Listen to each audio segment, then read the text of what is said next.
The best stories often find us in the quiet moments. In steaming winter windows or misty afternoon walks. Between the pages of childhood books. I haven't held these in my hand in so long, this is so great. Or beneath the glow of Christmas lights. For me, winter in Germany always carries echoes of past stories. Returning to the rituals of the girl I used to be feels like flicking through the pages of a beloved book, dog-eared and well-worn. Only now, as I write new chapters of my own, these old familiar spaces spark with a different, a deeper kind of magic.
Hello and welcome to another video. I am no longer in the Seychelles, as you can see. I made it off the island and I am now in Germany. And I'm here to spend the holiday season with my family. But before Christmas rolls around the corner, I actually have quite a bit of work still to do this week.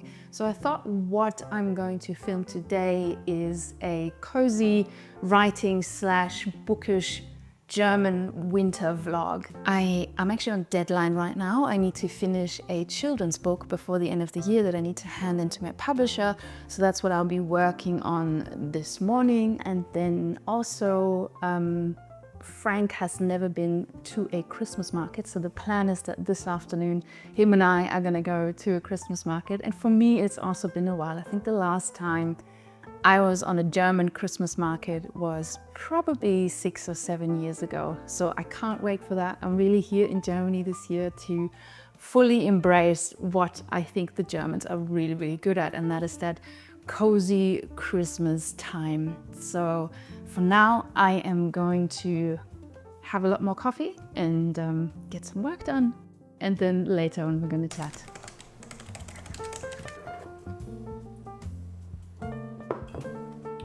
So the book I'm working on this morning is an African wildlife inspired book, and it will be set in Namibia. I've already written a children's book 2 years ago. This is it. It was published in German. It's called Elefanten weinen nicht, Elephants Don't Cry, and it's about an old elephant who cannot keep up with his herd anymore. And he's very sad about this, but then he meets this cheeky little mongoose and they're gonna become friends. So I didn't do these beautiful illustrations in the book. That was Julian Meyer, who did a fantastic job at this. So I just wrote the story. And this is probably a pretty good time to reintroduce myself. If you're new here, hi, you can call me G, and that's just the letter G, which stands for both of my author brands. So I am what you call a hybrid author. I self-publish novels under my pen name, which is Gisele Stein, and I also traditionally publish children's books and travel memoirs and non-fiction books. Oh my goodness. I haven't held these in my hand in so long. This is so great. One of the most important authors in my life to this day, and still one of the favorites, is Astrid Lindgren, who writes these beautiful, beautiful children's books. We have had all of them at home.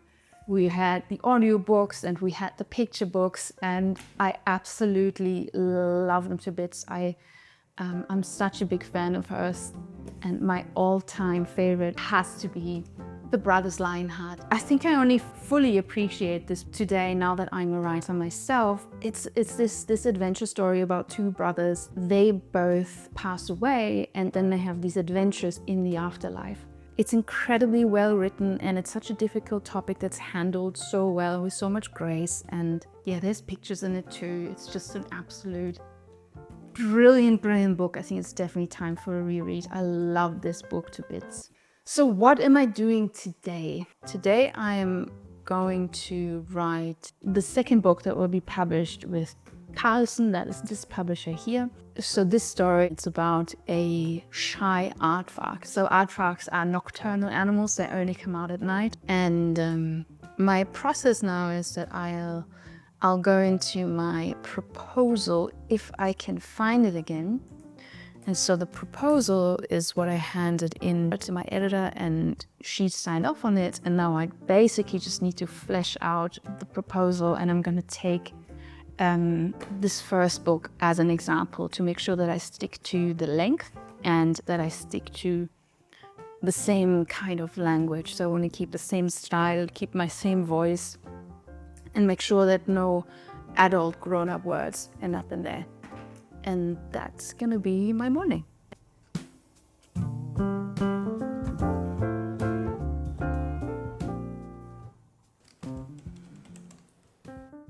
So I actually don't have a title for the book yet, and I just realized that there's only a working title, and I don't think the working title is it. So what I'm gonna do now is brainstorm a couple of titles. The publisher will decide on a title. They just know already what they already have in their catalog, and maybe there's something that sounds similar to what the author has picked. So there's no guarantee if you have a title that you absolutely love that that title will end up being on the book. In this case it works out, and I would like to try and do that again because I'm quite particular with titles. It would be nice to get mine. That's the idea, at least.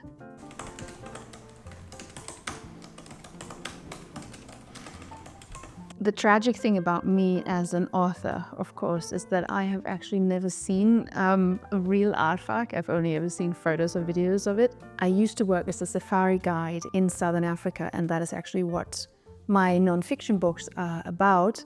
And an aardvark is one of those coveted animals that everybody wants to see. I have never seen one, so I actually need to watch a couple of videos to kind of understand how they move and how they go about their day. I think there's a lot of children's book authors who might have never seen these animals that they write about in the wild, but to me that's kind of important, and I also always try to not humanize the animals too much. So I'm trying very much to keep them in their natural habitat, and not like you wouldn't find in my children's book an animal taking a bath in a bathtub or something like that. I really try to stay true to the animal and keep it in its natural environment. So with the aardvark, I actually need to do a little bit of research.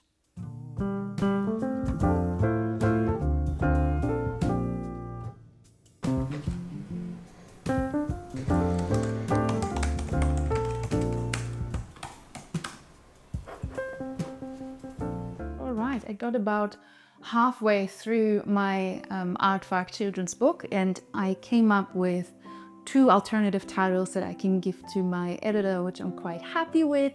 And now I'm going to take a little break, and then I think I finished the story this afternoon, but I'm going to go to a cafe to write. So this is obviously not the best working environment. I do have an office with a nice desk, but Frank is using that today because he's got all kinds of Zoom meetings, so I gave him the desk. Also, I live remotely in Australia, so during my normal working day, I can't go to a cafe. So whenever I am in Europe, I absolutely must take my laptop and move my work to a cafe. So I'm gonna do that.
Ein Matcha Latte mit Hafermilch. Ja. Und New York Cheesecake, Ja. bitte.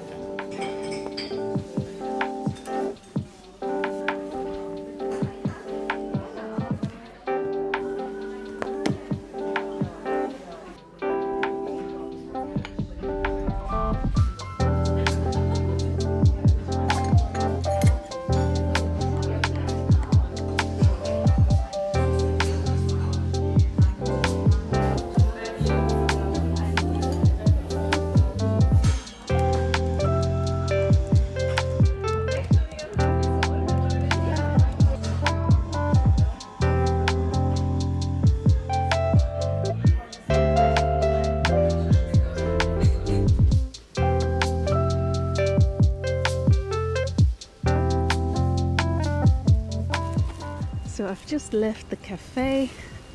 I actually managed to finish the first draft of the children's book, which I'm quite happy with. And I'll probably fine-tune it some more tomorrow, and then I'm going to leave it for a week, and then just before Christmas I'm going to send it off to my editor. And now I am on my way home. And these shoes that I'm wearing, I haven't been wearing them for 10 years. I actually get terrible blisters in them, so now I'm just hobbling home. I obviously haven't done any clothes shopping in Germany for like 10 years, so this is still the stuff I wore then. And now I remember why I stopped wearing them and why I didn't take them to Australia. Because they're really uncomfortable. Ouch, ouch, ouch.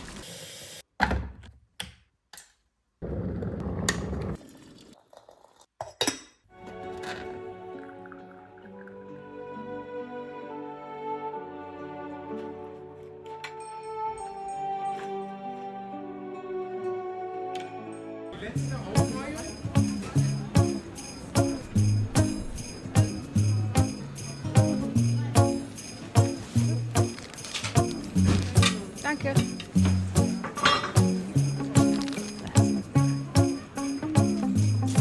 The trick is not to make a mess.